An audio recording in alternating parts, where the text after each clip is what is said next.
There's so many assumptions, right? You see this so much in the work you do as well, but there's just so many assumptions that get made in this business. So I have, say, this Schwab financial consultant, and I'm going to make an assumption because that person's working with firms like mine every day, right? So they understand the distinctions between the firm.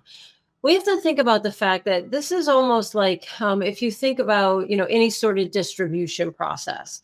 If I want you to distribute what I do, the responsibility is on me to make sure that you have what you need in order to be able to represent me well. So I think we really need to think about these channels that way, that it's not the responsibility on them to understand how to present my advisory firm. The responsibility is on me to show why it is that we're different, but very importantly, who it is that we're specifically set up to serve. So a lot of the work that you all do on kind of niche market and really being clear about who that is. So I want my financial consultant, investment consultant to be looking for certain sort of investor, right? That's going to be a good fit for my firm. That's number one. Number two, I need to be able to show very clearly and succinctly how it is that I'm different from the other advisory firms. And that's not, Candace, going in with a 50-page PowerPoint. That's not taking the financial consultant to lunch and talking about who you are. That really is honing in on, we would call them kind of your platform points, right? But what are the 3 to 5 things that you want to arm that person to be able to say?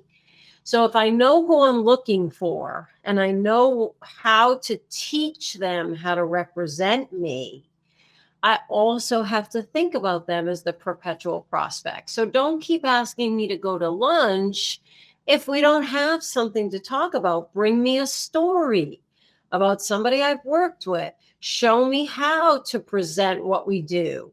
So I think, a lot of the work that you all do is so critical here, because those assumptions that they're just going to understand it because they're in our business, that's very dangerous. We asked them, what their COI strategy was. And so they had 50 names in this, database. And we were like, okay, well, how many of them do you interact with on a regular basis? And, you dig in, and of course you can't. I mean, I love your point, because if I had 50 best friends, time in the day to Yeah. make everybody feel right. So that's one piece that is absolutely so important to think about. Let's winnow it down.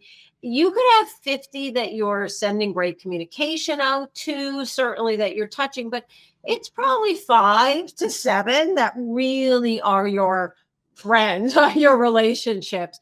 But I think your other point, and we just try to underscore this all the time, is I'll see an advisor ready to go in and talk to a center of influence, and they have a phenomenal pitch book, right, ready to go. Or they're going to have a lunch with all the estate attorneys at a firm. Great. They're going to stand up and they're going to present about what they do.